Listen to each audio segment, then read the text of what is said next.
All right, I'm back. This is Mrs. Jarrett with A Boy Called Bat. This was written by Alana K. Arnold, and it was illustrated by Charles Santoso, and it was published by the Walden Pond Press. Today will be chapter 19 and chapter 20.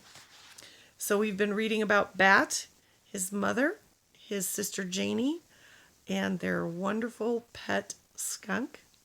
It's a little baby kit that was just born that Bat's mother, a veterinarian, rescued. And we've learned that Bat is a little unusual. We have witnessed Bat giving in to his sister when she came up with a better name than Stripey for the skunk. Turns out that Janie's choice of Thor made Bat very happy.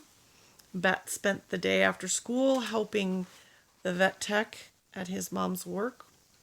And he ended up with a little sling for Thor that he could carry around Thor with. And he ended up having to, not having to, but he ended up getting his mother to let him bring the kit in the sling to the dinner table. Anyway, let's move on. Chapter 19, A Blessing of Sorts. 5 nights later at bedtime, Janie noticed the nice thing that Bat had done to thank her for coming up with a perfect name for Thor. It had taken him 2 days to forgive Janie for being so mean during spaghetti night, and another day to come up with an idea. He'd been waiting ever since for Janie to notice, so when she called out from her bedroom, "Mom, have you seen the top part of my unicorn pajamas?" Bat felt excited. "Oh, I did all the laundry that was in the basket," Mom answered. "You washed the bottoms, but not the top?" Janie said. "Then you must not have put the top in the laundry basket." "Why would I put in the bottoms, but not the top?" Janie asked. "Why would I wash just the bottoms if the top was in the basket too?" Mom asked back. Then it was time for Bat to reveal the nice thing. "I know where your unicorn pajama top is," he said. "You do?" said Mom and Janie together. "Yes," Bat said.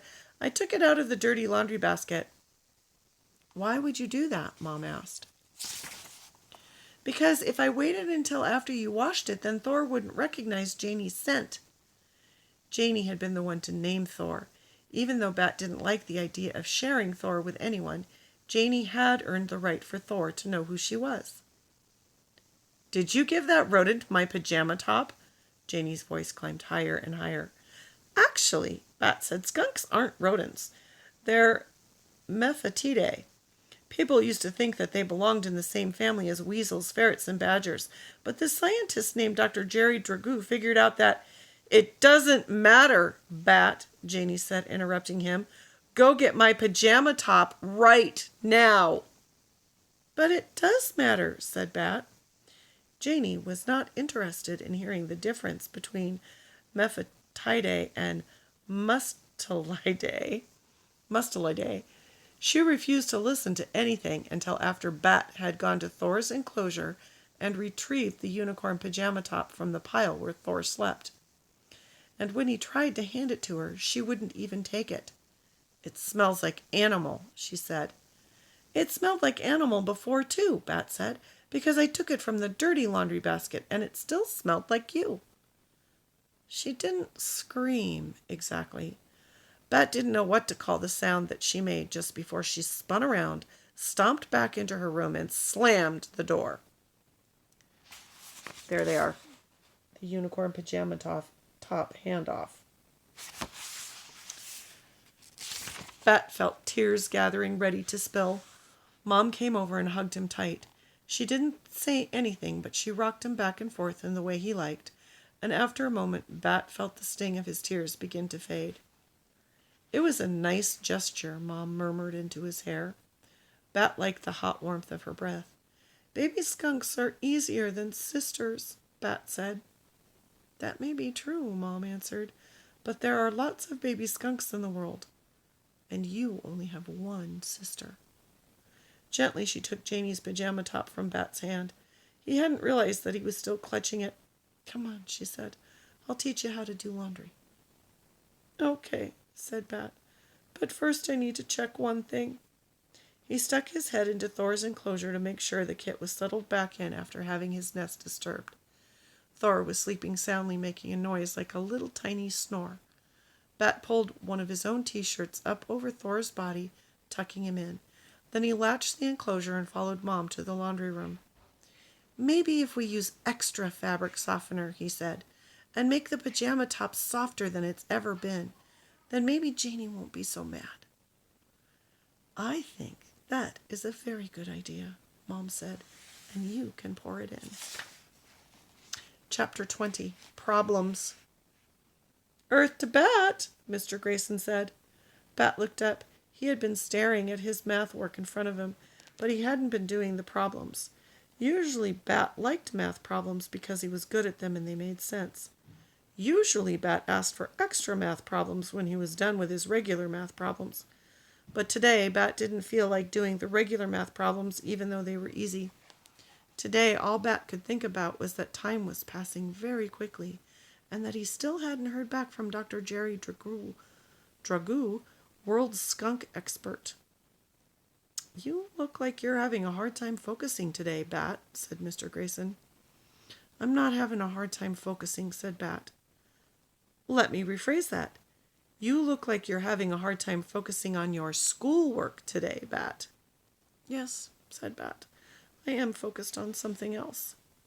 "He can't think about anything other than that stupid baby skunk," said Luca. "Thor isn't stupid," Bat said. He felt his throat grow tight with anger. "Once my dog got sprayed by a skunk when we were camping," Israel said. "He was stinky for a week." Okay, said Mr. Grayson. "This is all very interesting right now, but it is math time, not skunk time." There should be skunk time at school, thought Bat. He picked up his pencil and forced his brain to focus on the math problems. Most of them were too easy to even bother working out on paper, but he showed all the steps because Mr. Grayson liked it when he showed his work, and Bat liked Mr. Grayson. While part of Bat's brain worked with his hand to do the math work, he let another part of his brain think about skunk time. If there were a skunk time at school, like math time and language arts time and yoga time, then maybe Bat could bring Thor with him. Maybe skunk time would be when everyone in class did research about skunks and wrote reports about skunks and built skunk dioramas. Over the last week, Bat had spent as much time as he could with Thor, but every day he had to leave him when it was time for school. The kid's fur was growing in all over, fuzzy wild black hair with a bright white stripe down the center, from the tip of his nose to the tip of his tail. He was still small enough to fit curled into a little ball in Bat's two hands. And here's a picture, or 3 pictures, of Thor curled into Bat's hands. And he'd had plenty of time to spend with Thor because Janie had barely spoken to him since the pajama top incident. She spent all her time in her room practicing the Off With Her Head song for her Queen audition and going over to Ezra's house. Now, on every other Friday was coming, and Bat would have to go with Janie to Dad's house. Even worse, no matter how much Bat begged and pleaded and bounced up and down, no matter how clearly he explained to Mom why she should change her mind, Thor would not be going to Dad's house with Bat and Janie. This every other Friday meant that Thor had already spent 2 weeks living with Bat and his family, and if Bat didn't find a way to change Mom's mind in 2 more weeks, Thor would be leaving for the rescue center. "Thor will be fine, Bat," Mom had said. "Lawrence is going to take him for the weekend." It wasn't that Lawrence couldn't do a good job of taking care of animals, Bat thought as he finished the last row of math problems. It wasn't that Bat didn't trust Lawrence.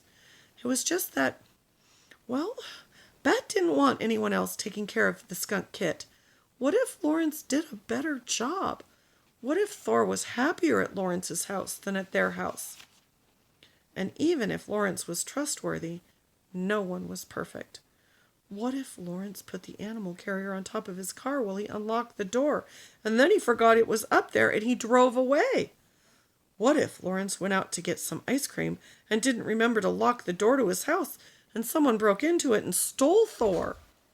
Even if everything went just right, at the end of the weekend they would be too days closer to Thor leaving them forever. Just thinking about that made Bat feel queasy, like he'd been jumping on a trampoline with a stomach full of pizza. "Bat," said Mr. Grayson, "do you need to take a little break?" Bat stopped tapping his heels under the table. He pulled the neck of his t-shirt, which he'd been sucking on in the way he did sometimes when he felt nervous, out of his mouth. He set his pencil down. "Yes, please," he said. In the back of the room, Baby Cake sat placidly licking a light pink wheel of salt. Her ears flopped to the sides in relaxation.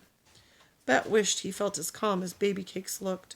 He climbed into her enclosure and sat cross-legged beside her, scratching behind her ears and thinking about the weekend. If his parents weren't divorced, then he wouldn't have to leave home every other weekend and go to his dad's dumb apartment. If his parents weren't divorced, Thor wouldn't be spending the weekend with Lawrence. Well, that is the end of chapter 20, and I will be back on Monday with chapters 21 and 22. And it looks like we might be finishing this book next week, boys and girls. We're almost to the end. I hope you all have a great weekend. Until the next time.